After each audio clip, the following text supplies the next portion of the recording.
நீத்தி ஆயோக் சந்திப்புகள் வந்து வருடா வருடம் நடந்துட்டு இருக்கு. ஸ்டாலின் ஐயா முதலமைச்சரா பதவியேற்றதுல இருந்து நிதி ஆயோக் நடந்துட்டு இருக்கு. இதே பிரதமர் மோடி அவர்கள் அதை நடத்திக்கிட்டு இருக்காரு. கடந்த 2 வருடமாக செல்லாத முதலமைச்சர் தேர்தலுக்கு முன் வரக்கூடிய இதுதான் தேர்தலுக்கு முன் வரக்கூடிய கடைசி நீத்தி ஆயோக் இங்க போய் சந்திக்கிறாங்க அப்படின்னு சொன்னா அதுக்கு நம்ம என்ன காரணம் சொல்ல முடியும்?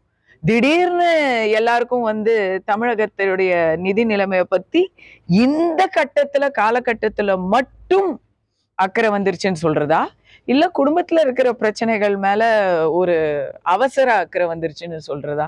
அததான் இபிஎஸ் அவர்கள் கேட்டிருக்காரு. இன்னைக்கு பிரச்சனை வந்திருக்கு, நாட்டு மக்களுக்கு இல்ல, அவங்க வீட்டு மக்களுக்கு பிரச்சனை வந்திருக்கு. அதனால அவர் வந்து ஏதாவது ஒரு சந்திப்பை வந்து கண்டிப்பா அவர் மோடி அவர்களை ஸ்டாலின் அவர்கள் சந்திச்சிருப்பாரு. அவர் கையில வந்து வெள்ளக்கூட காவி கொடி இப்படி எல்லாம் பேசுறதெல்லாம் வந்து பேச்சு மட்டும்தான். அங்க போனா ஹிந்தியில தான் பேசுறாங்க. இப்போ ஏன் இப்ப போயிருக்காங்க இல்லையா, தேர்தல் வாக்குறுதியா கொடுத்தது 4 வருஷம் ஆகுது, அடுத்த தேர்தல் கூட வரப்போகுது. நீட் போன்ற விஷயங்களை வந்து மோடி அவர்கள் கிட்ட இப்ப அவங்க பேசியிருப்பாங்களா? அப்ப கொடி வந்து காவியா யார்கிட்ட இருக்கு? இல்ல இல்லன்னு சொன்னா சில பேர் இல்ல இல்ல அப்படின்னு சொன்னா ஆமா ஆமான்னு அர்த்தம். அப்படித்தான் நம்ம 2026 தேர்தல்ல அரசியல் மாற்றம் வரும் அப்படின்னு நினைக்கிறீங்க? வரும்னு நினைக்கிறேன், நிச்சயம் வரணும்னு நினைக்கிறேன். உங்க பங்களிப்பு எப்படி இருக்கும்? முழு மூச்சாக முழு மனதோட இருக்கும்.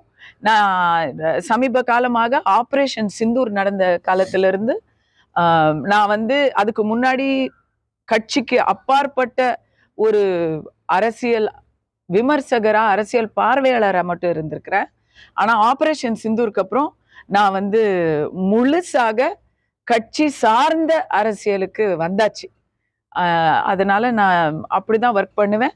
ரைட் விங் தாட்டுக்காக ஒரு ஆன்மீகத்தையும் ஆத்ம தைரியத்தையும் அளிக்கக்கூடிய பெண்களுக்கு மிகவும் பக்கபலமாக இருக்கக்கூடிய மோடி அவர்களுடைய கைக்கு வலு சேர்க்கும்படியாக தான் நான் வேலை செய்வேன். அது குற்றவாளி எந்த கட்சிங்கிறத பொறுத்து அவங்க நடவடிக்கை வந்து மாறுபடும். அப்படி இல்லாம தமிழகத்தில் இத வந்து எத்தனையோ தரம் நம்ம சொன்னாலும் பத்த மாட்டேங்குது.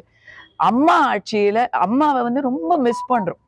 பெண்கள் பாதுகாப்புங்கிற விஷயத்துல புரட்சி தலைவி ஜெயலலிதா அவர்களை ரொம்ப மிஸ் பண்றோம். ஏன்னா அவங்க ஆட்சி காலத்துல இல்லவே இல்லைன்னு எப்பவுமே இருக்காதுங்க. எல்லா இடத்துலயும் அங்கொன்னும் இங்கொன்னுமா இருந்தது கூட இப்போ வந்து அடிக்கடி டெய்லி பேப்பரை படிக்கவே பயமா இருக்கு.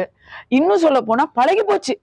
இப்பெல்லாம் எப்படி இருக்குன்னா, ஓ இது வந்து கூட்டு பாலியல் வல்லுநர் இல்லையே, ஒருத்தன் தானே மிரட்டி இருக்கிறான், ஓ இங்க போட்டோ வீடியோ எடுக்கலையே, ஒரே ஒரு ஆள் தானே பேசியிருக்கான், அந்த அளவுக்கு நம்மளே சமாதானம் படுத்திக்கிற அளவுக்கு பழகி போகுது நமக்கே. அந்த அளவுக்கு ஒரு எப்பவுமே நடக்கக்கூடிய நாள்தோறும் நடக்கக்கூடிய ஒரு அசம்பாவிதமாக பாலியல் வன்முறைகள் பெருத்து விட்டன தமிழ்நாட்டுல.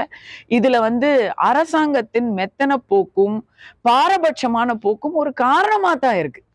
நம்ம வந்து கம்ப்ளைண்ட் கொடுக்குறோம், கம்ப்ளைண்ட் கொடுக்குற விக்டிமோட முகம், வீடியோ, பேரு, அட்ரஸ், அவங்க ஜாதகம், அவங்களுடைய எங்க வந்து எப்ப போனா அவங்கள வந்து தாக்க முடியும் அப்படிங்கிற விவரம் அது ஒண்ணுதான் கொடுக்கல. ஒருத்தங்க நேத்து ஒரு பொண்ணு கல்லும் கரையிற மாதிரி அழுவுது. அண்ணா யூனிவர்சிட்டி விஷயத்துல என்ன பண்ணாங்க, அந்த பொண்ணு இந்த ஊரை சேர்ந்த பொண்ணுங்க. அந்த பொண்ணுக்கு என்ன நடந்துச்சோ அதே மாதிரி இப்போ தைரியமா ஒரு பொண்ணு வந்து ஒருத்தனை சொல்லுது, திமுகல இருக்கக்கூடிய ஒரு பையனை பத்தி அந்த பொண்ணு சொல்லுது. அவனுடைய முகம் வருதோ இல்லையோ, இந்த பொண்ணுடைய முகத்தையும் அவங்களோட விவரங்களையும் திமுக ஐடிவிங்களே எடுத்து போடுறாங்க. இப்படி போட்டா அப்புறம் யார் கேஸ் கொடுக்க முடியும்? யாரு கேட்டா தப்புன்னா தட்டி கேளு அப்படின்னு நம்ம இது போடுறாங்கல்ல, பஞ்ச் லைன் போட்டு விழிப்புணர்வு ஏற்படுத்துறாங்கல்ல. தட்டி கேட்டா உடனே நம்மள தட்டுவாங்க அப்படிங்கிற பயம் இருந்தா எப்படி வர முடியுங்க? பெண்களுக்கான பாதுகாப்பு ஒரு பெண்ணா இருந்து நான் உண்மையா நான் ஒரு ஒரு பெண்ணுக்கு தாயா இருந்து நான் அப்பாவை வேண்டி கேட்டுக்கிறேன். உங்க வீட்டு பெண்ணா இருந்தா இப்படிதான் நீங்க வந்து அதை மூடி மறைக்க முயற்சி பண்ணுவீங்களா? அடிக்க வேணாமா? அந்த ஒரு ஒரு குற்றச்சாட்டு, ஒரு பாலியல் குற்றச்சாட்டு வந்தா இனி அவங்க குடும்பமே அதை வந்து அனுமதிக்க கூடாது இல்லையா? அவங்க பெத்த குடும்பமே அனுமதிக்க கூடாது. தமிழ்நாட்டுக்கு அப்பான்னு சொல்லிக்கிறவங்க எப்படி இதெல்லாம் அனுமதிக்கிறாங்க? நல்லா தெரியும். இப்போ இன்னொருத்த பொள்ளாச்சி கேஸ்ல ஒரு கடுமையான ஒரு தண்டனைய ஒரு தீர்ப்பை கொடுத்திருக்கிறாங்க. அதை வந்து நாம ஒட்டு மனதாக நாம வந்து அதை வரவேற்கிறோம். அதுக்காக நன்றிய செலுத்திக்கிறோம் நீதிமன்றத்துக்கு. அப்படி பொள்ளாச்சியில கேஸ் வந்தது. அதுக்கு வந்து கனிமொழி அவர்களும் ஆளுங்கட்சியை சேர்ந்தவர்களும் கூட்டணியை சேர்ந்தவர்களும் நாங்க தான் வந்து பேசணும், நாங்க இதை வந்து தொடர்ந்து பேசிக்கிட்டே இருந்தோம், அதனாலதான் நீதி கிடைச்சிச்சு அப்படின்னு சொல்லிக்கிறவங்க அவங்க வீட்டுக்குள்ளேயே நடக்கக்கூடிய விஷயங்களை, அவங்களுடைய பின்வாசல்லையே நடக்கக்கூடிய விஷயங்களை ஏன் வந்து பேசக்கூட மாட்டேங்கிறாங்க? ஆபாச பேச்சு. நீங்க பாலியல் வன்முறைங்கிறது பிசிக்கல் வயலன்ஸ் மட்டும் இல்ல, செக்ஷுவல் அசால்ட் மட்டும் இல்ல, ஆபாச பேச்சு சோசியல் மீடியால ஆதாரத்தோட டெய்லி வருது. அதுக்கு வந்து அவங்க வரவேற்கிற மாதிரி தானே தெரியுது. பெண்கள் கூட அப்படி பேசுறாங்க இப்போ அந்த கட்சியில. இத எவ்வளவு தரம் முறையிட்டாலும் அதுக்கு தீர்வு கிடைக்க மாட்டேங்குது. தமிழக வெற்றி கழகம் 2026 அரசியலில் ஆட்சி என்பதா ஆரிடம் என்பதா? இல்ல ஆட்சி தமிழக வெற்றி கழகத்துக்கு ஒரு நல்ல ஒரு இளைஞர் மத்தியிலும் குறிப்பிட்ட சமுதாயத்தினர் மத்தியிலும் ஒரு நல்ல ஒரு ஆதரவு இருக்கிறத நம்ம வந்து கண்கூடா களத்துல பாக்குறோம். நான் ஒரு இது வச்சிருக்கேன், நான் ஒரு ஆய்வு நிறுவனம் வச்சிருக்கிறேன். களத்துல ஒரு நல்ல ஆதரவு இருக்கிறத பாக்குறோம். விஜய் மேஜிக்ங்கிறது இருக்குது.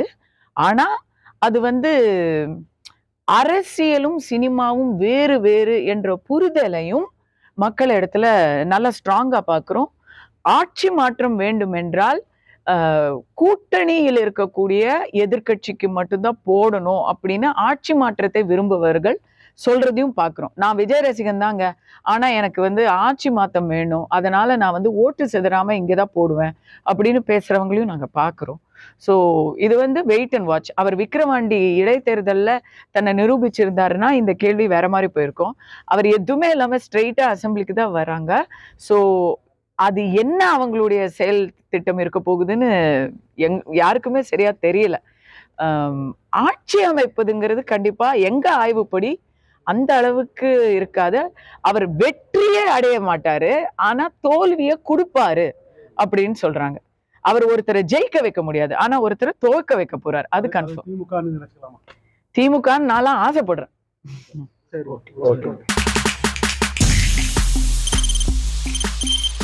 தவிர்க்க முடியாத தம்ப்நெயில்ஸ், கலக்கலான கண்டென்ட்ஸ், சினிமாவும் சீரியஸ் பிரச்சனைகளும், பல வருடங்கள் இடைவெளி கலகலப்பும் கைகலப்பும், ஏற்ற தெரிக்குதுனாலே டன்னு தான். பிரேக்கே இல்லாமல் பிரேக்கிங் நியூஸ் சொல்லும் தந்தி டிவி ஆப். இன்ஸ்டா தலைமுறை வரை இறங்கி அடிக்கும் தந்தி டிவியின் டிஜிட்டல் எக்ஸ்க்ளூசிவ். அது தண்ணிக்குள்ள போகும்போது ஹேங் ஆயிடுச்சு. உங்களுக்கு விஜய் சார் எந்த அளவுக்கு ரொம்ப பிடிக்கும்? Of course, Malayalis are huge Vijay sir fans. ரெண்டு பேருமே ரொம்ப பிடிக்கும் எனக்கு. தந்தி டிவி ஆப்பை இலவசமா டவுன்லோட் செய்யுங்க, ஃபாலோ பண்ணுங்க, சப்ஸ்கிரைப் பண்ணுங்க, என்ஜாய் பண்ணுங்க.